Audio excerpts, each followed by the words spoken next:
Rusia merilis rekaman memperlihatkan penyerangan artilerinya di area benteng angkatan bersenjata Ukraina.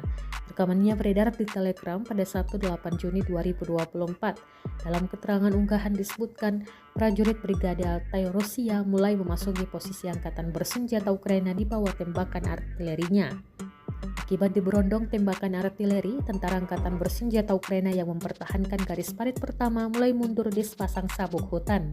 Sambil panik, mereka pun mulai melarikan diri, menyerahkan sabuk hutan tanpa perlawanan. Dalam waktu singkat, setidaknya 30 prajurit Ukraina meninggalkan posisi mereka, berlari jauh ke pertahanan sementara artileri kami menghantam mereka, klaim Rusia.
Download Tribun X sekarang, menghadirkan lokal menjadi Indonesia.